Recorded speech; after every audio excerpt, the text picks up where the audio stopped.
মানুষ কি চিন্তা করে না যে তাকে কিভাবে বানানো হয়েছে, তোমাকে কেমনে সৃষ্টি করেছে?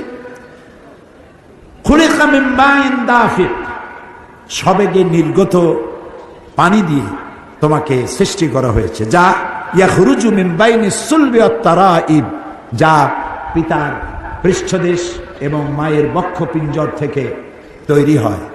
এবং এটা গিয়ে আল্লাহ তাআলা বলছেন পরবর্তীতে এটা গিয়ে মাতৃরেহেমের মধ্যে এটা পৌঁছে যায়। তারপরে কি হয়? আল্লাহ রাব্বুল আলামিন বলেন ইয়াখলুকুকুম মিন বুতুনি উম্মাহাতিকুম খালকাম মিন বাদি খালকিন ফি যুলুমাতিন সালাস। আল্লাহ রাব্বুল আলামিন তোমার মায়ের পেটের ভিতরে তোমাকে সৃষ্টি করেছেন। ভ্রূণ তত্ত্ববিদরা বলেন যে স্পার্ম যেটা, শুক্রকীট যেটা, এটা মায়ের পেটের ভেতরে গিয়ে 3টি পর্দার আড়ালে থাকে। বিজ্ঞান বলতেছে যে মায়ের পেটের ভিতরে 3টা পর্দার আড়ালে থাকে। আজ থেকে 1450 বছর আগে কোরআন তার রাসূলের মাধ্যমে জানাচ্ছেন ফি যুলুমাতিন সালাস, 3টি অন্ধকার পর্দার আড়ালে স্পার্মটা থাকে। সুবহানাল্লাহ। এরপরে দেখুন সুম্মা খালাকনান নুতফাতা আলাকাতান ফাখালাকনাল আলাকাতা মুদগাতান ফাখালাকনাল মুদগাতা ইযামা। আল্লাহ রাব্বুল আলামিন বলেন এরপরে সেই নুতফা, শুক্রকীট, স্পার্ম, সুম্মা খালাকনাল নুতফাতা আলাকাতা, এটাকে আলাকা, মুআল্লাক শব্দ থেকে এসেছে আলাকা। মায়ের পেটের যে জরায়ু, বাচ্চাদানি, সেই বাচ্চাদানিতে এটা সেটে থাকে, ঝুলে থাকে, মুআল্লাক থাকে, আলাকা। সুবহানাল্লাহ। আর ভ্রূণতত্ত্ববিদরা এখন বলছে যে এটা লটকে থাকে, এটা ঝুলে থাকে। তারপরে ফাখালাকনাল আলাকাতা মুদগাতান, এরপরে এটা রক্তপিণ্ড এবং গোশতপিণ্ডে পরিণত হয়ে যায়। ফাখালাকনাল মুদগাতা ইযামা, এরপরে সেই মুদগা থেকে হাড্ডি তৈরি হয়। হাড্ডি দিয়ে কচি কচি হাড্ডি দিয়ে বডি ফার্ম একটা স্ট্রাকচার তৈরি করা হয়, বডি স্ট্রাকচার। এরপরে আল্লাহ বলছেন ফাকাসাউনাল ইযামা লাহমা, এরপরে হাড্ডির উপরে গোশত দিয়ে, চামড়া দিয়ে একটা মানুষের আকৃতি আমি মায়ের পেটে তৈরি করে দেই। তারপরে যখন 6 মাস কি 4 মাস 5 মাস বয়স হয়ে গেল, তখন তার মধ্যে রুহ দিয়ে দিন, প্রাণের সঞ্চার হয়েছে। এখন তার খাবারের প্রয়োজন, সে খাবে কি? তার শ্বাস প্রশ্বাসের ব্যবস্থা করি, খাবে কি? সেজন্য তাকে যেখানে রাখা হয় ওই জায়গাটাকে আল্লাহ তাআলা বলেছেন ফি কারারিম মাকিন, সুরক্ষিত জায়গা, কোনো পলিউশন অথবা কোনো রোগের জার এখানে প্রবেশ করার কোনো সুযোগ নাই। খাবে কি? সেজন্য আল্লাহ তাআলা বলছেন ওর নাভির সাথে আর ওর মায়ের নাভির সাথে একটা তার দিয়ে জোড়া লাগাই দেয়, মায়ের মাসিক অসুখকে বন্ধ করে দেয়, ওখান থেকে রক্ত এসে বাচ্চার শরীরকে ডেভেলপ করে, এটাকে আরো বেশি সুন্দর করে সুগঠিত করে। গ্রামে করে কি, পুত্রবধূ অথবা মেয়ে যখন গর্ভবতী হয় তখন শাশুড়িরা বলে এ কম খাও, বেশি খাও না, তাহলে ডেলিভারিতে কষ্ট হবে বেশি। মারাত্মক ভুল। এখন তো সে একা খায় না, তার খাবার দিয়ে তার বাচ্চাও খায়। এজন্য এই সময় তাকে বেশি ভিটামিন যুক্ত, প্রোটিন সমৃদ্ধ খাদ্য তাকে দিতে হবে, তাহলে সন্তানের বডি ফরমেশন আরো সুন্দর করে সুগঠিত হবে। আল্লাহ তাআলা বলছেন পেটের ভিতরে আস্তে করে বড় হলো, তৈরি করলাম কিভাবে? আল্লাহ তাআলা বলেন আল্লাযী খালাকাকা ফাসাওয়াকা ফাআদালাক ফি আইয়ি সূরাতিন মা শাআ রাক্কাবাক। আল্লাহ তাআলা বলেন আমি সৃষ্টি করলাম, সুন্দর করে আকৃতি দিলাম, ফি আইয়ি সূরাতিন মা শাআ রাক্কাবাক। রাক্কাবা ইউরাক্কিবু তারকিবান, জোড়া জোড়া তৈরি করলাম, অনেকগুলি জোড়া দিলাম। পায়ে জোড়া, হাঁটুতে জোড়া, কোমরে জোড়া, বাহুতে জোড়া, কনুতে জোড়া। আপনার হাতের আঙ্গুল থেকে শুরু করে বাহু পর্যন্ত কয়টা জোড়া বলতে পারেন? গুনে দেখেন নাই তো, অথচ আপনারই হাত। এই হাতের মধ্যে 6টা জোড়া আল্লাহ দিয়েছে। এই জোড়াগুলি যদি না দেওয়া হতো তাহলে ক্ষতি কি ছিল? ক্ষতি এই ছিল, আঙ্গুলের কোনো জোড়া নাই, এটা হাত হতো না, কাটা চামচ হইতো। কোনোই তো জোড়া নাই, এটা হাত হতো না, এটা একটা লাঠি হতো। ভাত খাবেন কি করে? ভাত মাখাবেন কি করে? মুখে দিবেন কি করে? দুইজন সামনাসামনি বসবেন, একজন আরেকজনের মুখে উঠাই দিবেন। নিজের খাবার হাত ক্লোজ হয় না বলে নিজের খাবার নিজের মুখে তুলে দিতে পারবেন না। সুবহানাল্লাহ বলবেন না? সুবহানাল্লাহ বলবেন না? আল্লাহ রাব্বুল আলামিন বলেন, সুগঠিত করলাম, সুন্দর করলাম। এরপরে মায়ের পেট থেকে মাস দিন যখন পূর্ণ হয়ে গেল, সুম্মা নুখরিজুকুম তিফলা, বাচ্চার আকারে মায়ের পেট থেকে বের করে নিয়ে আসলাম। সুবহানাল্লাহ। মায়ের পেট থেকে বেরিয়ে আসলে এখন তুমি খাবে কি? মায়ের পেটে যখন ছিল তখন খাবারের লাইন ছিল কয়টা বলেন? একটা লাইন ছিল। মায়ের পেট থেকে যখন বেরোলেন তখন সে লাইনটা কেটে দিয়েছে না? একটা লাইন কেটে গেছে, যাও খাইতো, লাইনটা কাটা। এখন খাবে কি? আমার আল্লাহ রাব্বুল আলামিন এমন আল্লাহ, আপনি পৃথিবীতে আসার সঙ্গে সঙ্গে মায়ের পেটের ভিতরে থাকাকালীন সময় যে লাইনটা ছিল লাইন কেটে দেওয়া হলো। এবার আল্লাহ রাব্বুল আলামিন মায়ের বুক থেকে সন্তানের খাবারের জন্য ডবল লাইন চালু করে দিলেন। মাতৃস্তনের বোটায় একটা ছিদ্র দিলে অনেকগুলি দুধ বেরিয়ে এসে গলা আটকে যেত। বাচ্চা তুমি, সেজন্য আমি আল্লাহ ওই স্তনের বোটার মধ্যে সূক্ষ্ম সূক্ষ্ম 32টি ছিদ্র করেছি, যাতে করে আস্তে করে চোষা দিলে দুধ এসে তোমার পেট ভরে যায়। আর এই দুধ শুধু দুধ নয়, বাচ্চা পৃথিবীতে আসলে 6 মাসের ভিতরে পানি খাওয়াবার কোনো প্রয়োজন নাই। তাও সুবহানাল্লাহ কবেন না? মায়ের দুধ এটি, এর মধ্যে রয়েছে ফুড ভ্যালু, এর মধ্যে রয়েছে পানি, এর মধ্যে রয়েছে ক্যালসিয়াম, এর মধ্যে রয়েছে ভিটামিন, এর মধ্যে রয়েছে আয়রন, এর মধ্যে রয়েছে রোগের প্রতিষেধক, রোগকে প্রোটেক্ট করার মতো ক্ষমতা এই দুধের মধ্যে আল্লাহ তাআলা দিয়ে দিয়েছেন। সুবহানাল্লাহ। যে মায়ের দুধ খেয়ে বড় হলে, আহারে সেই মাকে ভুলে যেও না।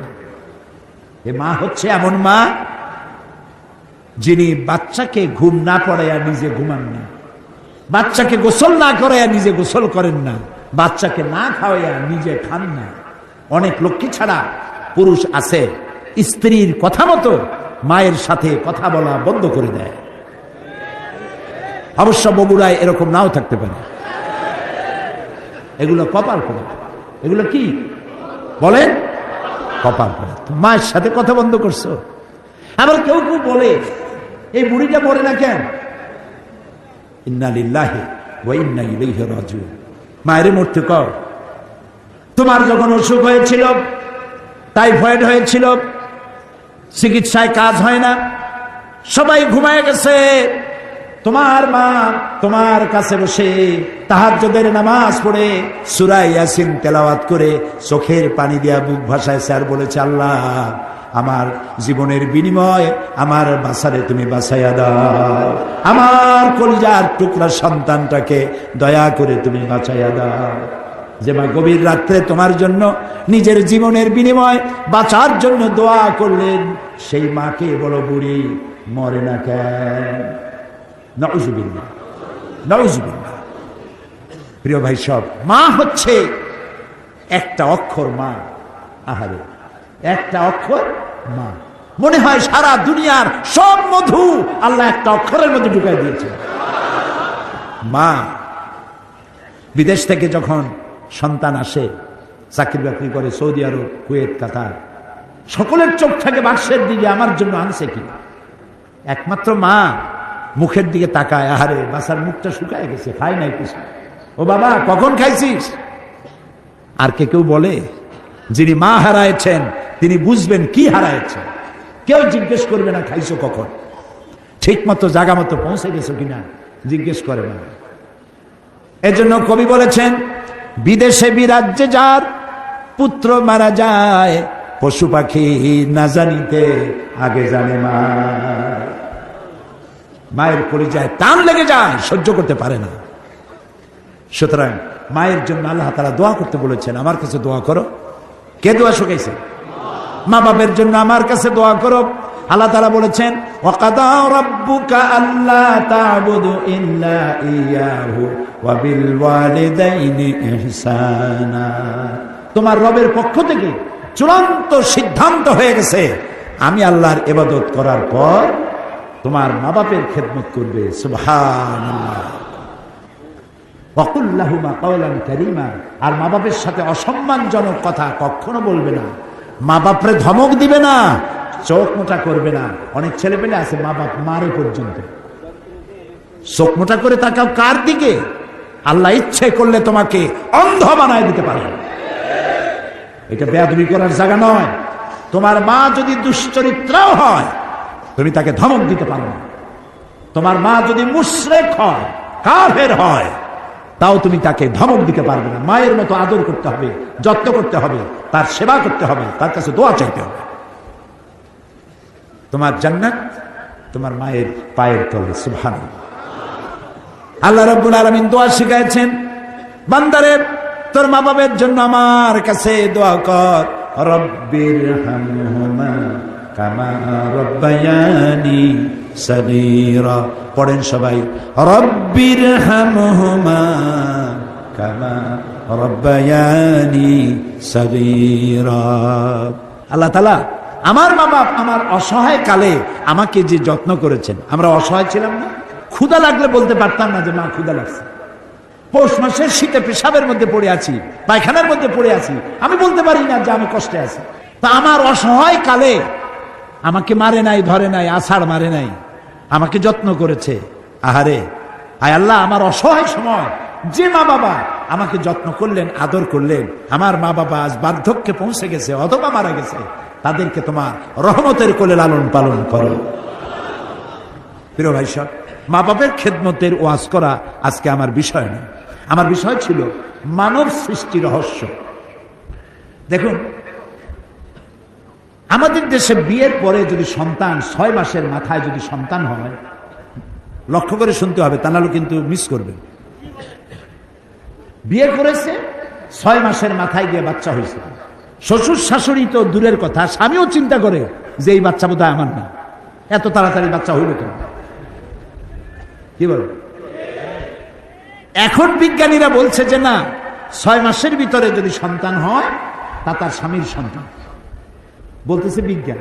কিন্তু কোরআন বলেছে 1500 বছর আগে। কি বলেছে? আল্লাহ রাব্বুল আলামিন বলেন, ওয়া হামলুহু ওয়া ফিসালুহু 30 শাহরা। হামলুহু ওয়া ফিসালুহু, গর্ভধারণ আর দুগ্ধপান সব মিলে 30 মাস। কে বলতেছেন? আল্লাহ। সব মিলে কয় মাস? 30 মাস। দুধ খাওয়াবে কয় মাস? হাওলাইনে কামিলাইন, 2 বছর। 2 বছরে কয় মাস হয়? এখন না তাড়াতাড়ি, ও অঙ্কে ফেল করে। 2 বছরে 24 মাস। তা আল্লাহ তাআলা আগে কি বলেছেন? ওয়া হামলুহু ওয়া ফিসালুহু 30 শাহরা, 30 মাস। 30 মাসে 24 মাস গেল দুধ খাওয়াইতে, থাকে কয় মাস? 6 মাস। এই 6 মাস গর্ভ, সর্বনিম্ন গর্ভের বয়স হলো 6 মাস। এটা বিজ্ঞান এখন বলতেছে, আর রাসূলকে দিয়ে আল্লাহ বলেছেন 1500 বছর। পাগলেরা কয় কি বলে যে মুহাম্মদ সাল্লাল্লাহু আলাইহি ওয়াসাল্লাম তো মধ্যযুগে আসছে, তখন বিজ্ঞান ছিল না। সেই যুগের কথাগুলি এখন কি মানা যায়? এখন বিজ্ঞানের যুগ। আরে বাবা, তোমার বিজ্ঞান গেছে কতদূর? আমি মাঝে মধ্যে বলি, বিজ্ঞান গেছে কই? বিজ্ঞান গেছে কেবলমাত্র চাঁদে, মঙ্গল গ্রহে যাইতে পারে নাই। স্পুটনিক পাঠাইছে, আর প্রথম একটা কি পাঠিয়েছিল, নাম কি মনে আছে? হ্যাঁ, পাথফাইন্ডার। হ্যাঁ, এগুলো মনে রাখবেন, কাজে লাগবে, আমাকে অন্তত সাহায্য করতে পারবেন। তো পাথফাইন্ডার গেছে প্রথম, তারপরে স্পুটনিক পাঠাইছে। পৃথিবী থেকে 49 কোটি মাইল দূরে হলো মঙ্গল গ্রহ, 49 কোটি মাইল। সেইখানে গেছে পাথফাইন্ডার। ওটার 6 চাকার একটা গাড়ি, ওজন কম, ভিতরে ক্যামেরা আছে। ওটা গিয়া নামলো, নামার পরে সেখানে বসে সে ছবি উঠাচ্ছে মঙ্গল গ্রহে, আর ছবিগুলিকে ট্রান্সমিট করছে ওয়াশিংটনে অথবা হিউস্টনে, নাসায়। হিউস্টন ইউনিভার্সিটিতে আমি প্রোগ্রাম করেছি, এবং হিউস্টন ইউনিভার্সিটির কাছেই হলো মহাশূন্য গবেষণাগার। নীল আর্মস্ট্রং, মাইকেল কলিন্স যে রকেটে করে চাঁদে প্রথম অবতরণ করছিলেন, সেই রকেটও আমি উঠছি, এবং ওই চাঁদের মধ্য থেকে তারা মাটি নিয়ে আসছে। সেই মাটি, পাথর, অন্যান্য পদার্থ দূর করে শুধু মাটি একটা বক্সের মধ্যে রেখে তাতে আলু, টমেটো আর ভুট্টা লাগাইছে। এর দ্বারা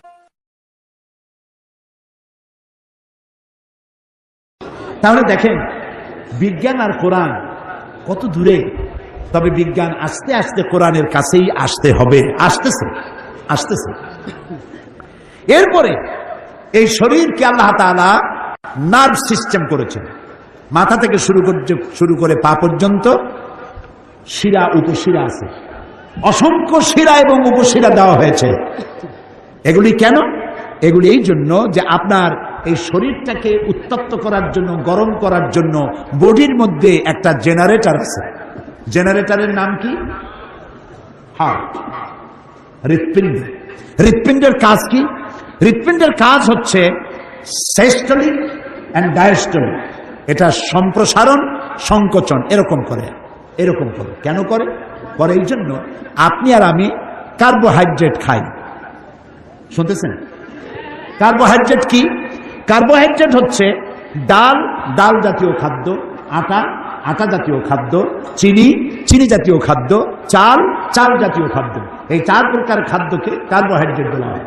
এই কার্বোহাইড্রেট যখন আপনি খেলেন, তো শরীরের ভিতরে গিয়ে কিছু স্টুল হলো, কিছু ইউরিন হয়ে বেরিয়ে চলে গেল, বাকিটা ব্লাড তৈরি হলো। এই ব্লাড আপনার শরীরকে গরম রাখে। তো শরীরটাকে গরম রাখে এবং সচল রাখে। শরীরের কোনো এলাকায় যদি ব্লাড সার্কুলেশন বন্ধ হয়ে যায়, সেই এলাকাটা কি হবে? প্যারালাইজড হয়ে যাবে। এখন বডিটাকে গরম রাখা, সচল রাখা, এটার জন্য নার্ভ সিস্টেম, আর সমস্ত নার্ভের ভিতরে রক্ত সঞ্চালনের জন্য আল্লাহ তাআলা দিয়েছেন হার্ট, সিস্টোলিক এবং ডায়াস্টোলিকের মাধ্যমে এটা পৌঁছে দিচ্ছে। এখন মানুষের হার্ট অপারেশন হয়। এখন এই হার্টের অপারেশনের প্রয়োজন কেন? হার্টের ভিতরে এই রকমের মোটা মোটা কতগুলি তার আছে, যেগুলিকে বলা হয় আর্টারি। এই আর্টারিগুলি মোটা, এর মধ্য দিয়ে রক্ত সঞ্চালিত হয় সারা বডির মধ্যে। এখন এই আর্টারিগুলি, আপনি যে চর্বি খান, ঘি খান, এক শ্রেণীর লোক আছে ঘি খায় পানির মতো, মদ খায়, ঘি খায়, চর্বি খায়, ফ্যাট জাতীয় জিনিস যা আপনি খান, এই সমস্ত ফ্যাটগুলো গিয়ে এই হার্টের ভিতরে আর্টারির মধ্যে গিয়ে যে ছিদ্র আছে, ওর দেওয়ালে চর্বিগুলি জমতে এক সময় সংকীর্ণ হতে এরকম হয়ে যায়, আর ব্লাড পাস করে না। যখন ব্লাড পাস করে না, তখন অ্যানজাইনা হয়, বুকে বেদনা শুরু হয়ে যায়। এটাকে ডাক্তাররা বলে অ্যানজাইনা। এই অ্যানজাইনা কতটা হলো, আপনার ব্লকেজ কতটা, সেটাকে টেস্ট করার জন্য এনজিওগ্রাম করতে হবে।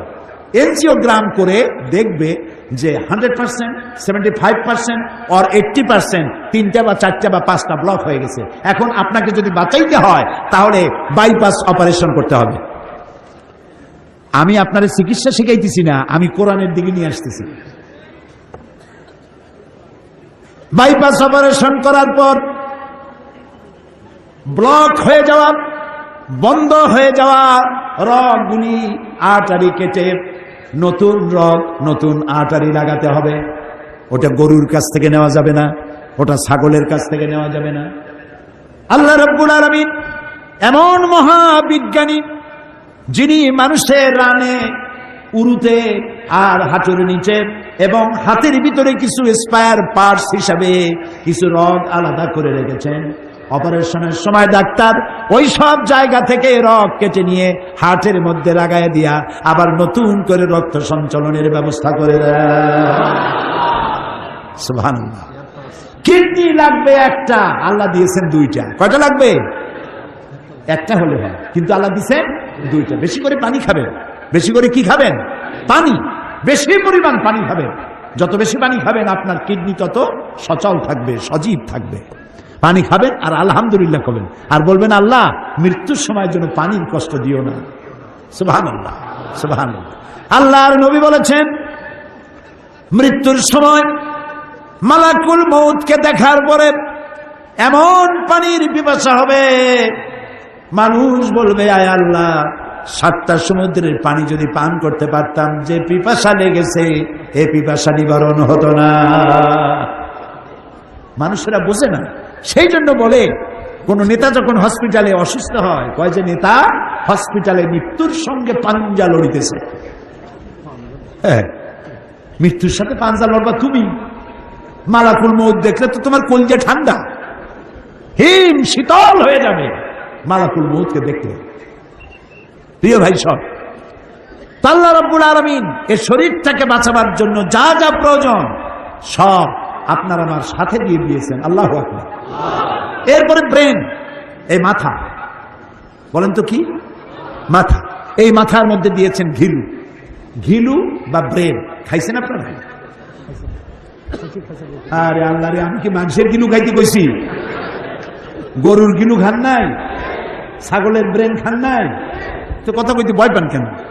মানুষের গিলু কেন খাবেন? এই যে ঘিলু, ব্রেন, এই ব্রেনের ভিতরে রয়েছে অসংখ্য সেল। একটার কাজ হলো মেমোরি, আপনি যা শোনেন তা মুখস্থ করার জন্য একটা সেল। আর একটা হলো মেমোরি, একটা দুঃখ, একটা সুখ, একটা অনুভূতি, নানান ধরনের কাজ এখানে করে। আপনার পিঠের ভেতরে মশায় যদি কামড় দেয়, সেই কামড়ের অনুভূতির সাথে সাথে আপনার এই অনুভূতিটা ব্রেনে চলে গেল। ব্রেন হাতের কাছে ফ্যাক্স পাঠায় দিল, আর হাত ঠাস করে আঘাত দিল পিঠের উপরে, মশার বংশ সাফ হয়ে গেল। অথচ এই সিদ্ধান্ত নিতে সময় লাগলো না 5 মিনিটও, 1 মিনিটও। সুবহানাল্লাহ। আল্লাহ রাব্বুল আলামিন মানুষকে এত সুন্দর করে তৈরি করে আল্লাহ তাআলা বলেছেন, এই মানুষগুলি আমি সৃষ্টি করেছি যে কারণে, সে কারণটা হলো মা খালাকাতুল জিন্না ওয়াল ইনসা ইল্লা লিয়াবুদুন। ইবাদত ছাড়া অন্য কাজে তৈরি করি নাই বান্দারে, তোমারে আমি বানাইছি ইবাদতের জন্য। কি জন্য বানাইছি? হাত দিলাম, পাও দিলাম, চোখ দিলাম, সব দেখো আর শুকরিয়া আদায় করো। আল্লাহ, গাছের ফল খুবই মিষ্টি, আমি শুকর আদায় করবো কি গাছে? কার করব? এই লোকটার গলার আওয়াজ এত মিষ্টি, এই যে মশিউর রহমান কি সুন্দর গান গাইল, আল্লাহ তার গলাটা ভালো রাখুক, কি সুন্দর গান গাইল। এখন প্রশংসা কি মশিউরের? এ প্রশংসা কার? ডাক্তারের চিকিৎসায় ভালো হয়েছি, প্রশংসা কি ডাক্তারের? প্রশংসা আমার ওই আল্লাহর, যিনি ডাক্তারকে সঠিক ডায়াগনোসিস করার তৌফিক দিয়েছেন, আর আল্লাহ তাআলা আমার রোগকে ভালো করেছে। আমাদের পিতা আবুল আম্বিয়া হযরত ইব্রাহিম আলাইহিস সালাম বলেছেন, ওয়াইজা মারিতু ফাহুয়া ইয়াশফিন, আমি যখন অসুস্থ হই তখন আমাকে রোগমুক্ত কে করে? বলেন কে করে? এই জন্য ইবাদত, এর জন্যই আল্লাহ আমাদের তৈরি করেছেন। এখন আপনি যদি মনে করেন যে ইবাদতের জন্যই যদি তৈরি হই, তাহলে আমি চাষ করব কখন, চাকরি করব কখন, ব্যবসা করব কখন? সারাদিন যদি ইবাদত করি, ইবাদত বোঝেন নাই বলেই এই প্রশ্ন আপনি করেন। ইবাদত কি শুধু নামাজ?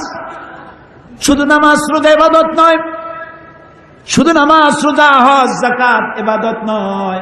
ইবাদত হলো জীবনের সমস্ত কাজগুলি আল্লাহর হুকুম মাফিক যদি করি, যা তিনি নিষেধ করেছেন তার থেকে যদি বাঁচি, রাসূল যা আদেশ করেছেন তা যদি মানি, যা নিষেধ করেছেন তার থেকে যদি বাঁচি, এর নাম ইবাদত। আপনি চাষি, জমিন চাষ করতে গেছেন, সকালবেলায় পান্তা ভাত খাইয়া বিসমিল্লাহ বলে নেমে গেলেন, জমিনের চাষ করতেছেন আল্লাহর নাম নিয়ে, জমিনের কারো আইল ঠেলতেছেন না। যতক্ষণ না চাষ কাজ শেষ করে বাড়ি না ফিরছেন, অতক্ষণ নফল নামাজ পড়লেন যে সওয়াব হতো, এই সওয়াব আমলনামায় লেখা যাবে। এই সওয়াব থেকে রিকশাওয়ালা বঞ্চিত নয়, এই সওয়াব থেকে নসিমন করিমন ওরাও বঞ্চিত নয়, ঠেলাওয়ালা কুলি মজুর তারাও বঞ্চিত নয়। আপনি দোকানদার, আপনি ব্যবসা করতেছেন, ওজনে কম দেবেন না, খাদ্যে ভেজাল দেবেন না, বাংলাদেশি কাপড় বলে দিলেন মেড ইন জাপান, এই তো পরশুদিন আসছে, এই মিথ্যা কথা কই তো সর্বনাশটা করলেন। মিথ্যা কথা বললেন না, ওজনে কম দিবেন না, খাদ্যে ভেজাল দিবেন না। যতক্ষণ দোকানে থাকবেন অতক্ষণ জিকির আজগার করলে, নফল নামাজ পড়লে যে সওয়াব হতো ওইটাই আমলনামায় লেখা যাবে।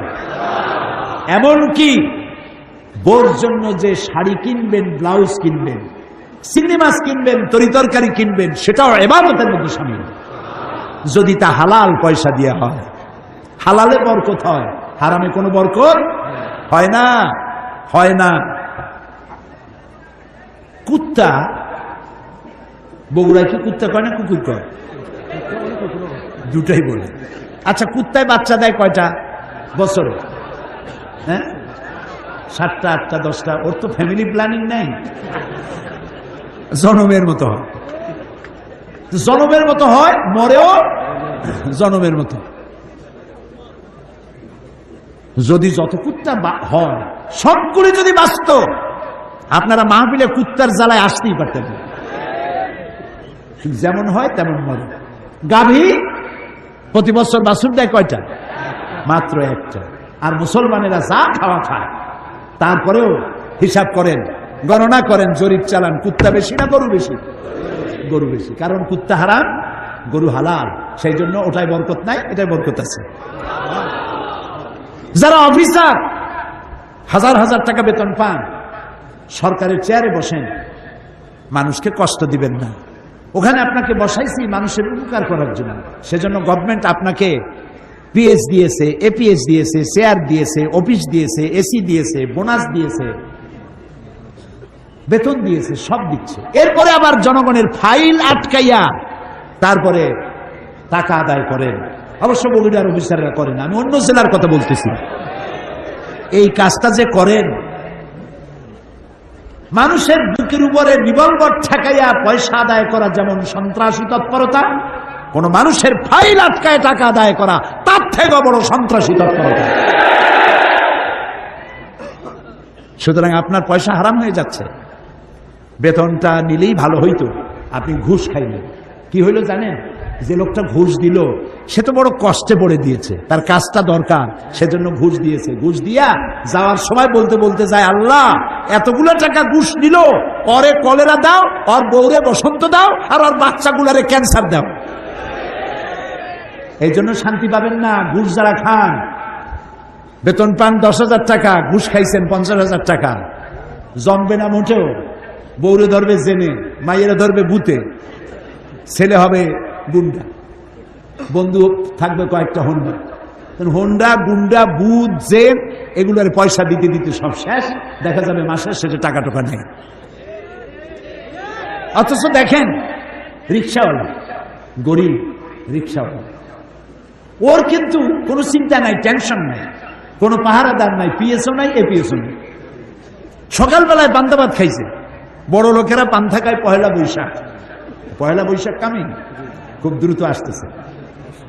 হ্যাঁ, ভাজা ইলিশ আর পান্তা ভাত একদিনের জন্য যদি বাঙালি হওয়া যায়, অসুবিধা কি? এই গরিব মানুষটি রিক্সাওয়ালা পান্তা খেয়ে বেরিয়েছে, তারপরে সারাদিন রিক্সা চালায়া বাড়ি ফিরছে। আনছে কি সাথে? একটু ডাল, তাও আবার 100 টাকার উপরে কেজি, একটু চাল। বউতে রান্না করেছে, ডাল রানছে এমন ভাবে যা দিয়ে উজু করা যায়। ডাইলের খোঁজ নাই, খালি পানি। আহা, বড় লোক, শান্তি নাই। বউতে কথা শোনে না, মেয়েতে কথা শোনে না, ছেলেতে কথা শোনে না। আর এখানে ও রান্না করলো, বউতে রান্না করে স্বামীকে পাশে বসায়া, এসিও নাই, বৈদ্যুতিক ফ্যানও নাই, আসল দিয়ে বাতাস করে, কপালটা মুছায় দেয়। অনেক কষ্ট করছো, আর একটু খাও। আর এই যত্ন কিন্তু বড় লোকের কপালে নেই। বড় লোক বাড়ি আসে, বউ তখন ভ্যানিটি ব্যাগ নিয়ে বাইর হয়ে যায়। জিজ্ঞেস করে, তুমি যাও কই? Boy, I am very busy, don't talk at all. সাংঘাতিক ব্যাপার।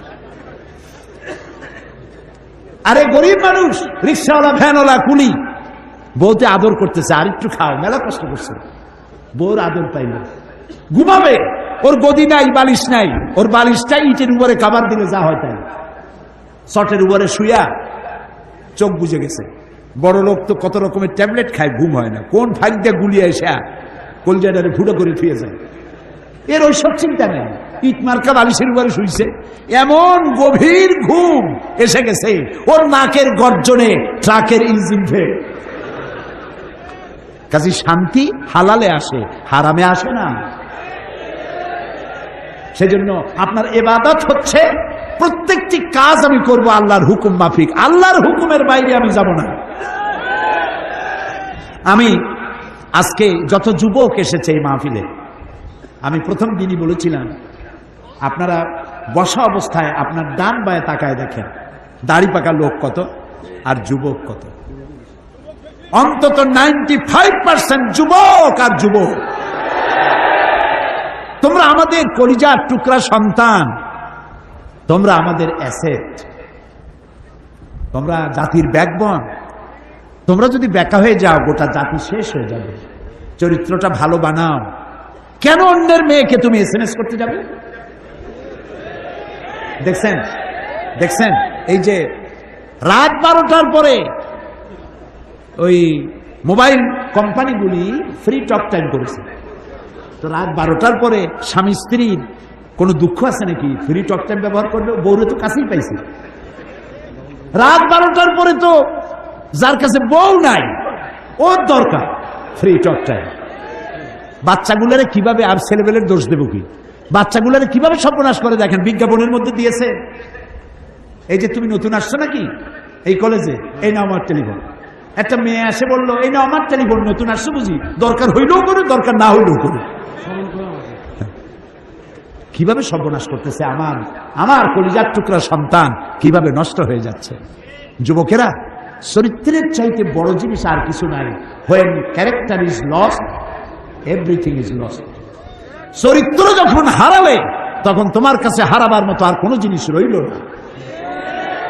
তুমি বিশ্বাস করো, তুমি যখন পুরুষ যুবক, তোমার জন্য আল্লাহ একটা নারী বরাদ্দ করেছেন, তাহলে তুমি কেন girls high school girls college যখন ছুটি দেয় তখন গেটের কাছে এতিমের মতো খাড়াই থাকো?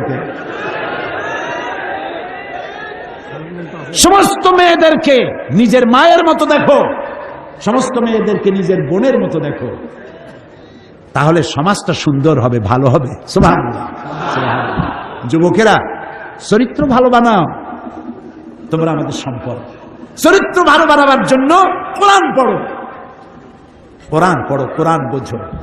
তোমরা কিন্তু পৃথিবীর সেরা। আল্লাহ রাব্বুল আলামিন বলেছেন কুনতুম খায়রা উম্মাতিন উখরিজাত লিন-নাসি তা'মুরুনা বিল মারুফি ওয়া তানহাউনা আনিল মুনকার। আল্লাহ তাআলা বলেন তোমরা শ্রেষ্ঠতম জাতি, পৃথিবীর সব থেকে সেরা জাতি, তার নাম মুসলমান। আজকে কি আমি শ্রেষ্ঠ আছি? আছি না, আজ আমি আর শ্রেষ্ঠ নাই, চরিত্র হারাই ফেলেছি। কানে রিং পরে বিদেশিদের মতো, নাকে মেয়েদের মতো নাকে ফুল পরে ঢাকা, এগুলো দেখছি আমি।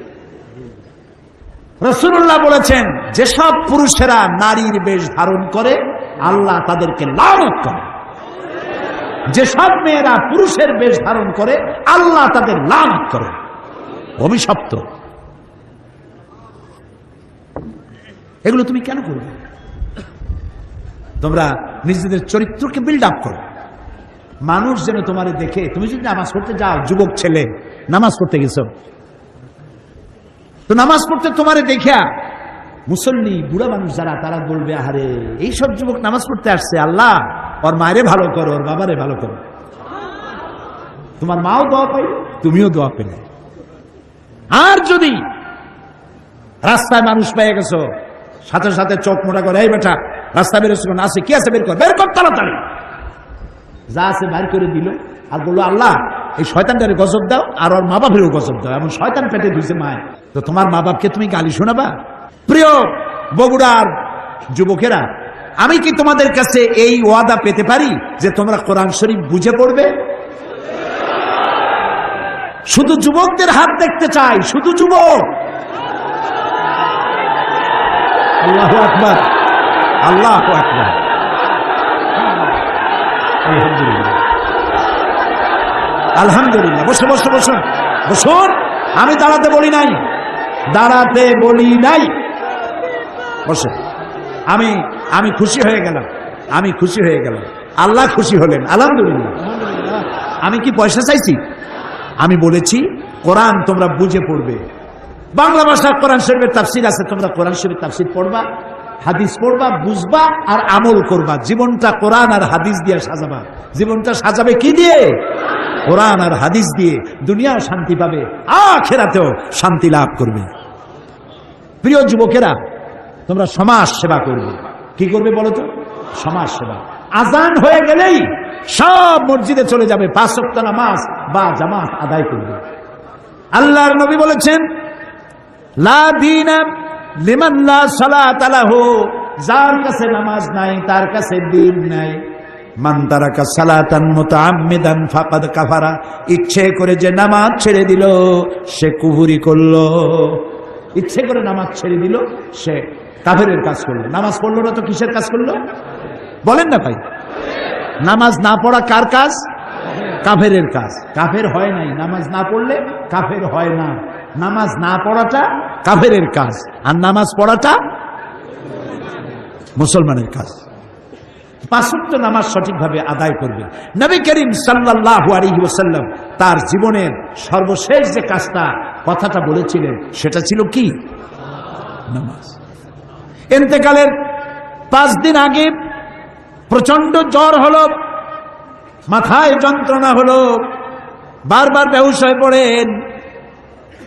যে রাত্রে ইন্তেকাল করবেন সেই রাত্রে সাহাবায়ে কেরাম কেউ ঘরে ফেরে নাই, সবাই কাঁদতেছে। সকলের ধারণা নবীজি খুব তাড়াতাড়ি বিদায় হয়ে যাবেন। ঘরের মধ্যে স্ত্রীরা কাঁদেন, জামাই কাঁদেন, নাতি নাতনি কাঁদেন। সব থেকে বেশি কাঁদছেন হযরতে মা ফাতিমা রাদিয়াল্লাহু তাআলা আনহা। রাসূলুল্লাহর হুশ এলো, হযরত ফাতেমার কান্না দেখে কাছে ইশারা করে ডাকলেন, কানে কানে কি যেন বললেন। হযরত ফাতেমার কান্না বন্ধ হয়ে গেল। হযরত আয়েশা ফাতেমাকে ডেকে বলেন, মা তোমার আব্বা জান কি তোমারে বলল, কান্না বন্ধ হলো তোমার? হযরত ফাতেমা বলেন, মা আমার আব্বা জান আমাকে কানে কানে বললেন, মা কাঁদিস না, তোর কান্না আমার বরদাস্ত হয় না। আমি তোমাকে সুসংবাদ শোনাই, আমি মরে যাওয়ার পর সবার আগে তোমার সাথে আমার দেখা হয়ে যাবে।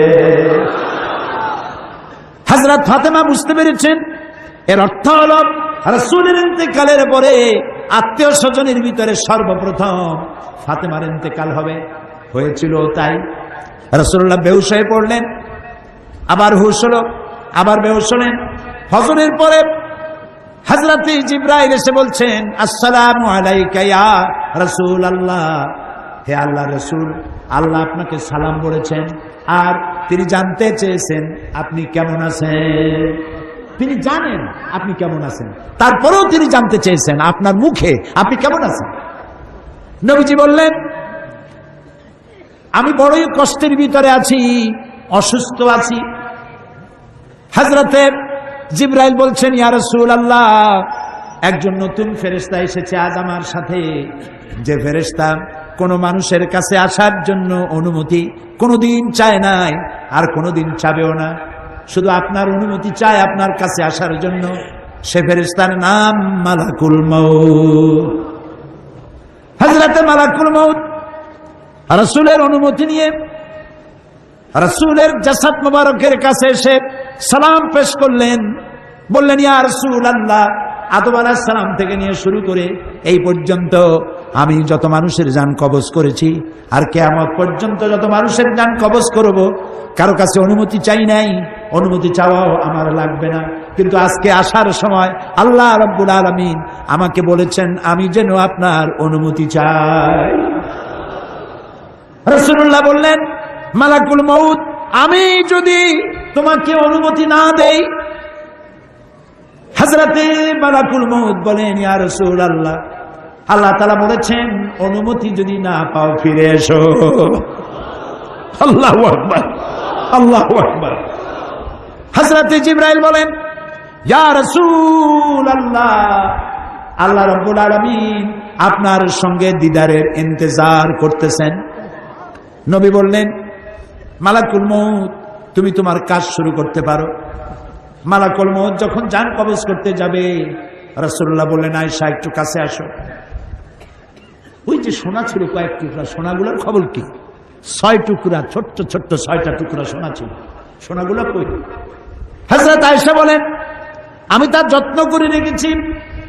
নবীজি বলছেন, এক্ষুনি স্বর্ণ টুকরাগুলি সদকা করে দাও। আমি মুহাম্মদ সাল্লাল্লাহু আলাইহি সাল্লাম আল্লাহর দরবারে এই অবস্থায় উপনীত হতে চাই না যে মুহাম্মদের ঘরের ভিতরে সোনা আছে। হযরত ওমর রাদিয়াল্লাহু তাআলা আনহু রাসূলের সঙ্গে দেখা করতে গেছিলেন একদিন, ঘরে মা আয়েশা ছিলেন না। হযরত ওমর সালাম দিয়ে ঘরের মধ্যে ঢুকে দাঁড়ায় দাঁড়ায় কাঁদতেছেন, বাচ্চা শিশুর মতো ডুকরে ডুকরে কাঁদছে। রাসূলুল্লাহ জিজ্ঞেস করছেন, ওমর কাঁদো কেন? হযরত ওমর বলছেন, আমি বিশ্ব নবীর ঘর দেখতেছি, ছোট্ট একটা ঘর, এক কোনায় একটা সরাহি পানি রাখার পাত্র কাইতে হয়ে পড়ে আছে, একটা গ্লাস কাইতে হয়ে পড়ে আছে, আর এক কোনায় 1 কেজি কি আধা কেজি জল পড়ে আছে, আর রাসূল শুয়ে আছেন দড়ি দিয়া বুনানো একটা খাটিয়ার উপরে, চাদর নাই, বালিশ নাই, হাত মোবারক মাথার তলে দিয়ে শুয়ে আছে, পিঠ মোবারকে দড়ির দাগ কেটে আছে। হযরত ওমর বলছেন, ইয়া রাসূলুল্লাহ, আমি তো বরদাস্ত করতে পারছি না, বিশ্বনবী তার পিঠে দড়ির দাগ, পানির পাত্র কাইট হয়ে পড়ে আছে, খাট নাই, বালিশ নাই, আপনি আমাকে অনুমতি দেন, আমি আপনার জন্য একটা তোষক বানাই নিয়ে আসি। রাসূলুল্লাহ বললেন, ওমর, আমি তো দুনিয়ায় শান্তি করতে আসি নাই, আমি যদি ওহদ পাহাড়কে বলি ওহদ আমার জন্য সোনায় পরিণত হয়ে যা, ওহদ পাহাড়টাই সোনা হয়ে যাবে, শান্তি করতে আসি নাই। নবীজি বললেন, আয়েশারে সোনাগুলি বিতরণ করে দাও, সদকা করে দাও। মালাকুল মউতকে বললেন, তুমি তোমার কাম সারো। জান কবর শুরু হয়ে গেল। নবীজি জীবনের শেষ কথা মুখ থেকে উচ্চারিত হলো, আসসালাত আসসালাত ওয়া মা মালাকাত আইমানুকুম, ও আমার উম্মতেরা, নামাজ নামাজ। ইন্তেকালের সময় মেয়ের কথা বললেন না, নাতির কথা বললেন না, জামাইয়ের কথা বললেন না, উম্মতকে স্মরণ করালেন, ও আমার উম্মতেরা, নামাজ ছেড়ে দিও না, আর তোমার অধীনস্থ ব্যক্তিদেরকে জ্বালা যন্ত্রণা দিও না, চাকর বাকরের জ্বালা যন্ত্রণা দিও না, গরিব মানুষের দিকে লক্ষ্য রেখো, আর আমি চিরজনমের মতো তোমাদের থেকে বিদায় নিয়ে গেলাম, নামাজ ছেড়ে দিও না। কিয়ামতের দিন ওই রাসূল যদি আমাদেরকে উম্মত বলে পরিচয় না দেন, জান্নাতে যাওয়ার উপায় নাই। ও আমার বগুড়ার যুবকেরা, বগুড়ার ভাইরা, জীবনে বহুত নামাজ চলে গেছে, কোরআন শরীফের মাহফিলে আজকে ওয়াদা করতে পারি নামাজ আর ছাড়বো না? পারি পারি কোন তাকবীর আর স্লোগানের দরকার নাই, দুটো হাত উঁচা করো, বলো, ইয়া আল্লাহ, তোমার নামে কসম করি, তোমার নামে শপথ করি, যতদিন পর্যন্ত মালাকুল মউত আমার মাথার কাছে না আসতেছে, ততদিন পর্যন্ত ফরজ নামাজ, ফরজ রোজা আর ছাড়বো না, আর ছাড়বো না, আর ছাড়বো না। ইয়া আল্লাহ, আমার মৃত্যু পর্যন্ত আজকের এই ওয়াদা পূরণ করা তৌফিক আমাকে দান করো, আমিন আমিন আমিন ইয়া রাব্বাল আলামিন।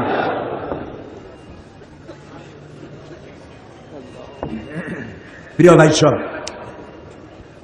আমরা এখন মোনাজাতের দিকে আগাচ্ছি, মোনাজাতের দিকে আগাচ্ছি। এত বড় মাহফিল জীবনে আরেকটা পাবো কোনো নিশ্চয়তা নেই, আছে কি কোনো নিশ্চয়তা?